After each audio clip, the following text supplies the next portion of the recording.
ना चाहने वाली बात ऊपरी है और चाहने वाली बात हृदय की है। संसार शरीरों में भोगने से सुख मिलता है, अंदर बैठा है, और ऊपर से हम कहते हैं कि हम नहीं चाहते थे पर ऐसा हो गया। नहीं, अगर ये बात अंदर बैठ जाए कि हमें नहीं चाहिए ये झूठे सुख, तो फिर कोई परास्त नहीं कर सकता। तो बोले जानकारी होने पर भी प्रयोग क्यों नहीं हो पाता?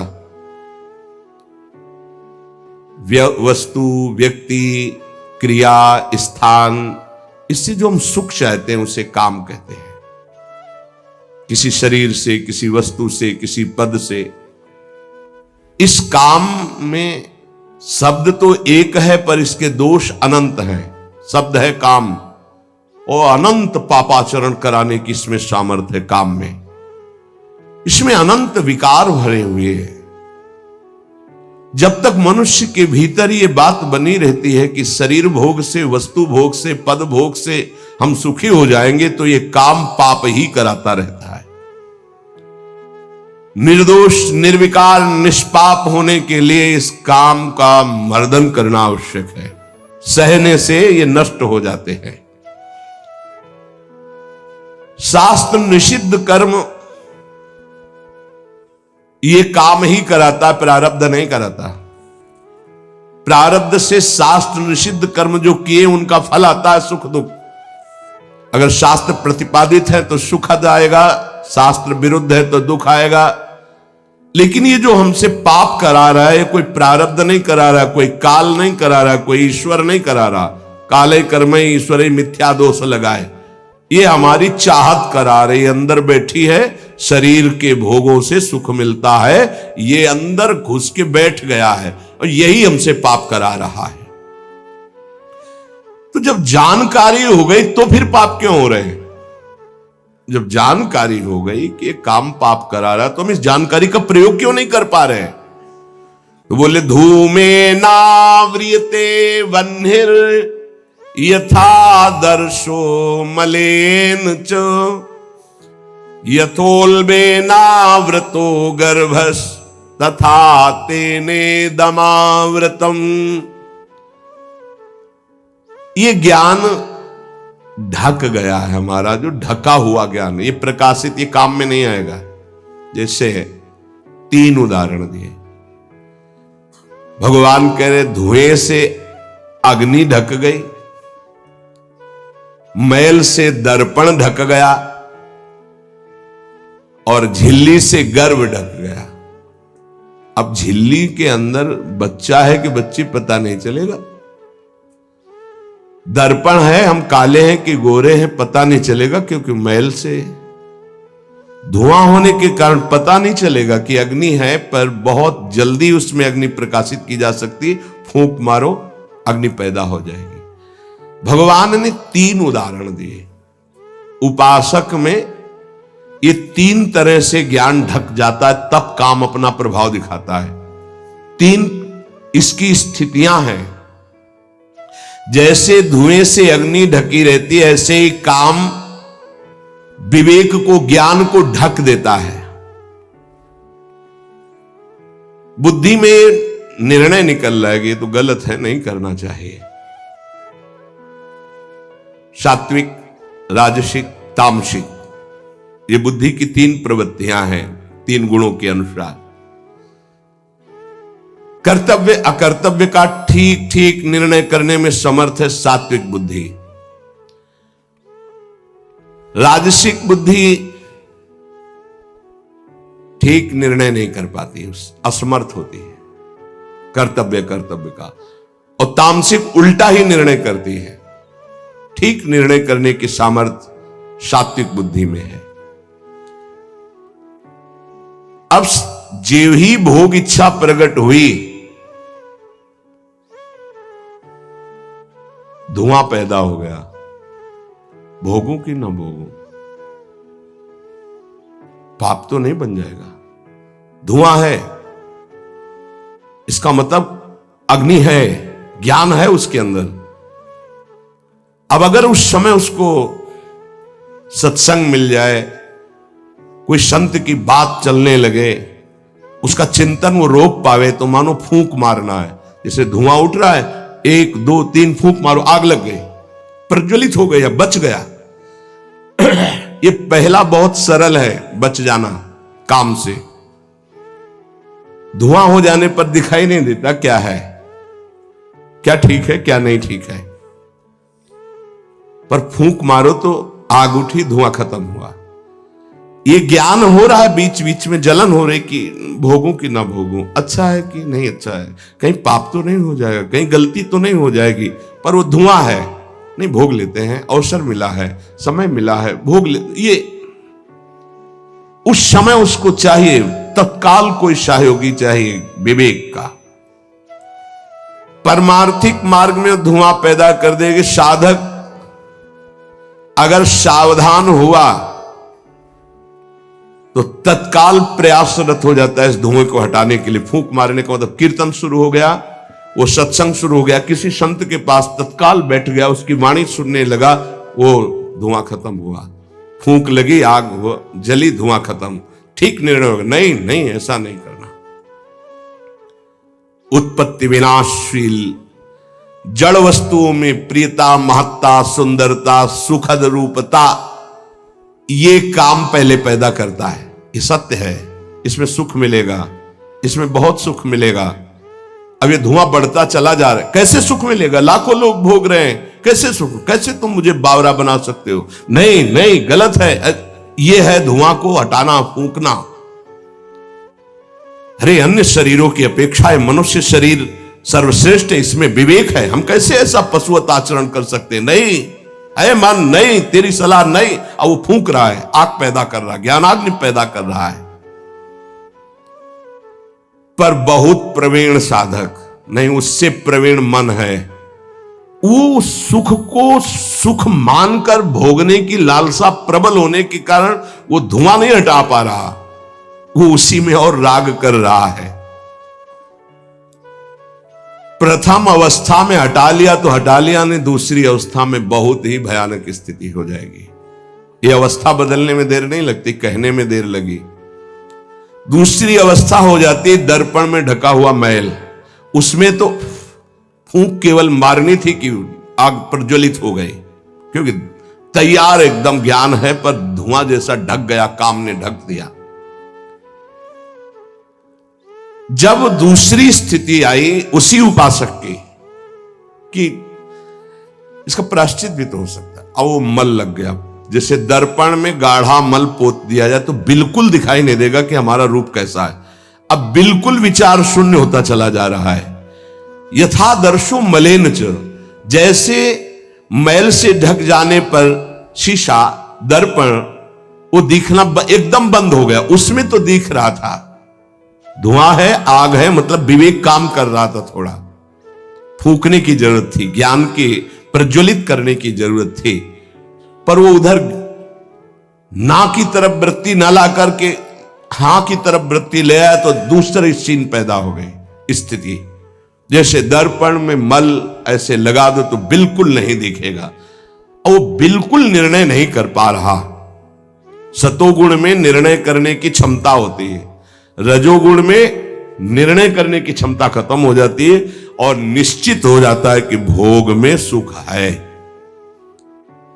ऐसी कामना का वेग बढ़ा तो ये भूल गया कि मैं साधक हूं, मेरा कर्तव्य क्या है, मैं अकर्तव्य करने जा रहा हूं, ये भूल गया। क्योंकि जैसे दर्पण में ढक गया तो भूल गया, दर्पण में दिखाई देता मैं कौन हूं, तो ज्ञान रूपी दर्पण ढक गया काम से, अब ये उसकी सोच ही खत्म हो गई। अंतःकरण में इतना महत्व पैदा हो गया कि विकलता हो गई उसके अंदर। अब यही उसके पतन का कारण बन गया। इतना महत्व बढ़ गया कि निर्णय करने की क्षमता खत्म हो रही है कि मैं एक साधक हूं, मैं उपासक हूं, पापाचरण नहीं करना चाहिए। ये किसी का भी हो सकता है। पहली दशा बहुत जल्दी हटा जा सकता है, फूंक मारी हट गया, आग पैदा हुई ज्ञान की, नहीं नहीं। दूसरी दशा गुंजाइश है थोड़ी, उसको ऐसे पोंछना पड़ेगा, समय लगेगा, पोंछना पड़ेगा, तब दिखाई दे। नहीं नहीं, दूसरे में संभलना रजोगुण, ये ठीक है, ये नहीं ठीक है, क्षमता खत्म हो चुकी। पहले में क्षमता थी, दूसरे में क्षमता खत्म हो गई। तीसरा यथोल बेना व्रतो गर्भा, तीसरा तमोगुण, वो विपरीत ही दिशा की तरफ ले जाएगा। क्षमता की तो बात जाने दो, वो सारी सामर्थ्य विपरीत है, जो होगा देखा जाएगा, चलो, वो विपरीत दिशा की तरफ ले जाएगा। दर्पण पर मैल आने से उसको हटाने की गुंजाइश है, यहां तक हटा जा सकता है, दूसरी स्थिति तक, पर दूसरी स्थिति बहुत कठिन है। हटने की स्थिति अब खत्म हो चुकी, लगभग पर हटा जा सकता है, लेकिन तीसरी में तो हटा ही नहीं जा सकता। जैसे झिल्ली से ढके गर्भ का ये पता ही नहीं है कि बच्चा है कि बच्ची है, ऐसे तृतीय अवस्था में ये पता ही नहीं रहता मैं गलत कर रहा हूं या गलत करने जा रहा हूं। विवेक ही काम नहीं करता, वो उसे सुख और अपना जीवन मान लेता है। अगर उस कामना में बाधा पड़ी तो तमोगुण की वृत्ति बढ़ जाती है और क्रोध पैदा हो जाता है। क्रोध जब अपना स्वरूप धारण करता है तो हिंसा पैदा कर देता है, सम्मोह पैदा कर देता है। सम्मोह स्मृति का नाश किया और बुद्धि भ्रष्ट हुई, नष्ट हो गया साधक। ये सर्वनाश करने वाला काम। सम्मोह माने मूढ़ता, घोर मूढ़ता, कुछ निर्णय करने की सामर्थ्य नहीं रह गई। पशुवत, एकदम पशु। अब उसमें जब वाणी खुलेगी तो झूठ, आचरण होंगे तो कपट, व्यवहार होगा तो बेईमानी, कर्म होगा तो अन्याय और पाप, गुस्सा आएगी तो अत्याचार, हिंसा, इसके सिवा और कुछ नहीं। अपना रजिस्टर कभी पढ़ के देखो, अपने रजिस्टर को तो देखोगे नहीं कि अपने जीवन के रजिस्टर में हमने क्या क्या आचरण किए हैं। ये सबको देखना चाहिए। ये बात समझने की है, थोड़ा कड़वाहट जरूर है कि हम सब तत्काल भगवान को दोष देने लगते हैं, लेकिन भगवान चीख चीख के वर्णन कर रहे हैं, ऐसा मत करो इसका परिणाम ये है, ऐसा करो इसका परिणाम ये है। तो जो कह रहे हैं करो वो तो हम कर नहीं रहे, जो कह रहे हैं नहीं करो वो हम कर रहे हैं। तो उसका जब परिणाम आता है तो हम भगवान को कोसते हैं। बंबूल बोओगे तो उसमें दाग छुहारा नहीं लगेंगे, कांटे ही लगेंगे। पापाचरण करोगे तो उसका परिणाम दुख ही आएगा। पुण्य करोगे तो सांसारिक सुख मिलेगा, भजन करोगे तो पाप पुण्य दोनों से ऊपर उठकर भगवदानंद को प्राप्त होगे। कामना में तदाकार ना होने पावे तब तक बचा जा सकता है। जहां तैयारी बनी सुख भोग की और राजी हो आपने दस्तखत कर दिए, अब आपको भगवान ही बचा सकते हैं, दूसरा कोई नहीं। उस समय भगवान ही कोई ऐसी लीला कर दे तो बच सकते हो, अन्यथा नहीं बच सकते। तदाकार होना साधक का सर्वनाश हो जाना है। काम में तदाकार होना। 1 2 4 बार अगर आप ऐसी अवहेलना करेंगे तो आपका साथ देगा आपका हृदय और जलेगा, धिक्कार करेगा, बार बार कहेगा गलत है, कान पकड़ेगा, अब की बात नहीं। आगे बढ़ गए, ज्यादा मलिन हृदय हो गया तो आनंदित हर्षित होने लगेगा, आज ये भोगा कल वो भोगूंगा, और वो पापाचरण में हर्षित होकर आगे बढ़ जाता है। ये बहुत बुरी स्थिति होती है। जब तक साधक का हृदय धिक्कार देता है तब तक तो निकलने के चांस रहते हैं कि गलती को गलती मानता है और बार बार कहता है अब नहीं करूंगा। वो विवश होकर गलती हो रही पर वो कह रहा नहीं करो, ये निकल जाएगा, आज नहीं तो कल निकल जाएगा। लेकिन जो राजी हो गया है, जिसने इस महान पाप को अवगुण को गुण मान लिया है, निकलने की संभावना नहीं, क्योंकि तदाकार होकर उसी में लग गया है। तथा तेने दमावृतम, कामना और इसकी ये 3 अवस्थाएं हृदय में आती हैं। जो साधक ये जानता है, सुनकर के ये मानता है कि कामना में भोगों में सुख नहीं है, भगवान कह रहे हैं, संत कह रहे हैं, शास्त्र कह रहे हैं, कामना का त्याग करने से ही शांति और सुख मिलेगा। त्यागाच्छांतिरंतरम। कामना आते ही फूंक मार दो तो धुआं नहीं बढ़ पाएगा और दूसरी दशा नहीं आ पाएगी, दूसरी स्थिति काम पैदा नहीं कर पाएगा। वो दर्पण में मैल, तीसरी में तो सवाल ही नहीं उठता कि बच जाओ। परमार्थ का रुचि रखने वाला साधक कामना को पहचानना सीखे और जहां काम अंदर आवे तत्काल उसको नष्ट करना सीखे। नष्ट करने का उपाय है नाम कीर्तन, भगवत गुणगानवाद, सत्संग, श्रवण। किसी संत के समीप तत्काल बैठ जाओ, किसी साधक के समीप, और चर्चा करने लगो। काम की नहीं, भगवत चर्चा। ये भी बताने की जरूरत नहीं कि मेरी स्थिति गड़बड़ है, थोड़ा मुझे, कुछ नहीं, उसकी चर्चा नहीं। अगर ऐसा बोले तो उसकी सत्ता दृढ़ होगी।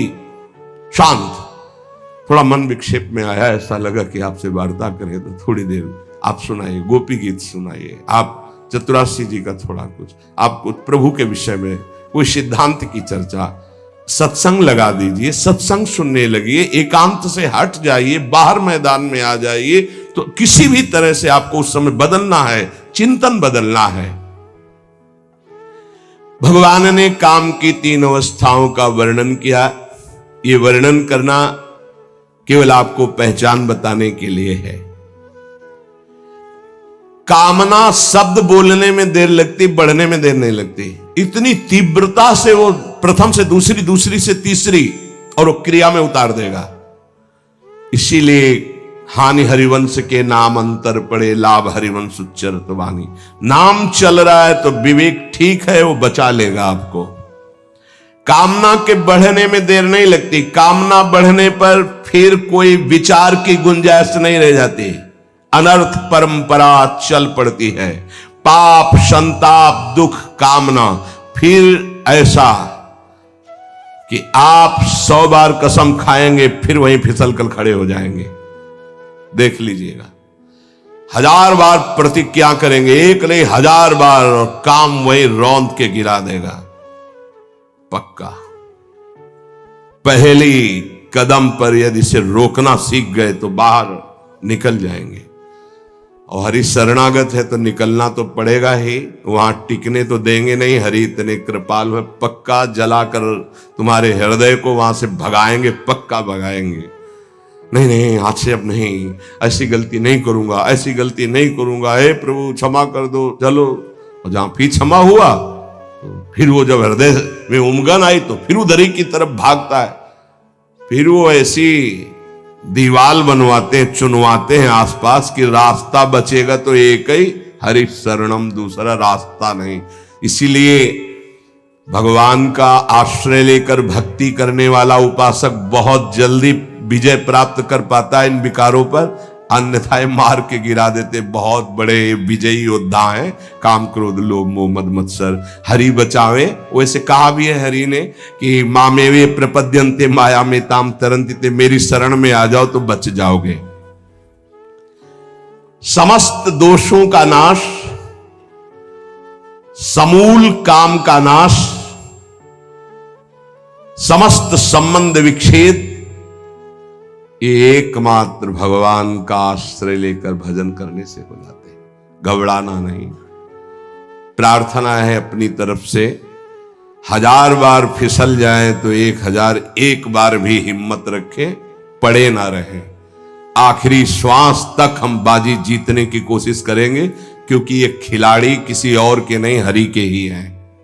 ये काम, क्रोध, लोभ, मोह, मद, मत्सर किसी और की सामर्थ्य से सामर्थ्यवान नहीं, मेरे स्वामी की ही सामर्थ्य से सामर्थ्यवान है। जिस दिन हमारा अहम धूल धूसरित हो जाएगा तो 1000 के बाद भी हम उन पर विजय प्राप्त कर लेंगे। इसलिए किसी भी स्थिति में कोई भी उपासक निराश तो होवे ना। प्रशंसनीय वो है जो इस समय विकार से लड़ रहा है, हर विकार को रौंद रहा है और अपने हृदय की मलिनता को सामने रख रहा है। कौन है हृदय की मलिनता को रखता है? प्रशंसनीय वो है इस समय जो अपने जीवन को संभाल ले। भगवान की असीम कृपा है उन उपासकों पर जो यौवन अवस्था को पवित्र करके चला रहे हैं। सातरति सातरति सा लोकांतारति। आप प्रभु के लिए इतनी जलन सह रहे ना, वो बहुत कृपाल है, वो देख रहे, एक एक सेकंड का हिसाब होगा। आप लोग ऐसा ना समझे कि आप जो कष्ट सह रहे हैं, आप जो जल रहे हैं, आप जो बेगों को सह रहे हैं, तो इसका कोई परिणाम नहीं, भगवान बिक जाएंगे। ध्यान रखना, वो देख रहे हैं, उनके लिए तुम सह रहे हो, उनके लिए सह रहे हो। समस्त विषयों का आक्रमण साधकों के हृदय में होता है। वो क्या जाने विषय पुरुष, जो मन आया सो खा लिया, जो मन आया देख लिया, जो मन आया भोग लिया, जो मन आया सूंघ लिया। चलो एक साइड में आके देखो, तब तुम्हें पता चलेगा। इसलिए हमारी प्रार्थना मानना, कभी भी किसी भी स्थिति में उदास, निराश और कदम पीछे मत हटाना। आखिरी श्वास तक योद्धा दुश्मन को परास्त करके विजय श्री की आशा रखता है, और हमारी आशा इसलिए पूरी होगी कि हमारे साथ प्रियालाल है। नागरी दासी जन्म जितायो, बलिहारी बलिहारी। ये क्या जाने, ये तो जरा सा छींक दोगे तो तैयार हो जाएंगे हो हल्ला मचाने में। ये साधना जानते हैं क्या? ये चढ़ाई चढ़े हैं क्या? कि फिसलने वाला कितना मेहनती होता है, जो चढ़ के जाना चाहता है फिसल रहा है, उसे कौन जानता है। इसीलिए बड़े बड़े महापुरुष इस बात को, साधकों को प्रोत्साहन देते रहते। विषयी जी थोड़ी जानते, विषयी जी तो जरा सी बात हुई ना तो तोप बना करके, वो अपना रजिस्टर देखो पूरा काला, कभी नहीं वो देखेंगे लौट के। हाँ, एक बिंदु अगर कहीं छिट्टी आ गई है ना तो हो हल्ला मचा देंगे। साधक ऐसा, साधक है। 1000 बार परास्त होने पर भी हमारा वो उदासीपन नहीं आना चाहिए, निराश नहीं होना चाहिए। चूक गए, इस बार भी चूक गए, आगे बढ़ेंगे, रौंदेंगे हम हरिनाम के बल से। हरसि हरिनाम जपत जय। निराशा नहीं आनी चाहिए अंतिम श्वास तक, क्योंकि युद्ध किसी साधारण से नहीं हो रहा। भगवान की शक्ति से संपन्न ये षड विकार हैं, कोई छोटे मोटे। भगवान के पुत्र बने जाकर कृष्णावतार में प्रद्युम्न कौन है? कामावतार, साक्षात काम प्रद्युम्न के रूप में अवतरित हो, भगवान के पुत्र रूप में। ये भगवत शक्तियों से संपन्न है, तो भक्त के ऊपर क्यों आक्रमण करते हैं? उसके अहंकार का नाश करने के लिए, शरणागति पुष्ट करने के लिए। ये अनुभव की बात कह रहा हूं। शरणागति में जहां कच्चाई होती तो वीर योद्धा घेरते हैं आसपास, तो हमारा मन भागता है प्रभु की शरण। त्राहिमाम, तो कहते आओ, हम ही ने तो लगाया है इनको, नहीं हम ना लगाते तो तुम अहंकार से फैल जाते। आओ, सच्ची कह रहे हैं, काम क्रोध लोभ हमारे बड़े सहायक हुए। जब जब ये तीर कमान संधान किए तो भाग पड़े अपने लोग, हरिश शरणम, क्योंकि दूसरा रास्ता ही नहीं है। तो प्रणाम है इनको कि इन्होंने भगवान की शरणागति पुष्ट की, इन्होंने भगवान का आश्रय दिलाया। अगर ये जलाते नहीं तो इधर आना ही नहीं होता। और ये भगवत शक्ति से संपन्न बच सकता है तो भगवत शक्ति संपन्न ही बच सकता है, दूसरे की सामर्थ्य नहीं। हजारों बार यदि हारेंगे तो हमारे अंदर कहीं अहंकार है, इसलिए नहीं। अहंकार रहित पर इनका कहीं किसी भी तरह का प्रभाव नहीं होता। तो अहंकार रहित करने के लिए भगवान इशारा कर देते। देखो प्रश्न करके, तो क्या भगवान भ्रष्ट कराते हैं? वो कहते नामे भक्ता प्रणश्यति, किसी भी स्थिति में मेरे भक्त का नाश नहीं होता। भगवदाश्रय, नाम जप और बहुत सावधानी पूर्वक एक एक मिनट व्यतीत किया जाए। शेष चर्चा आगे। श्री राधा वल्लभ लाल की।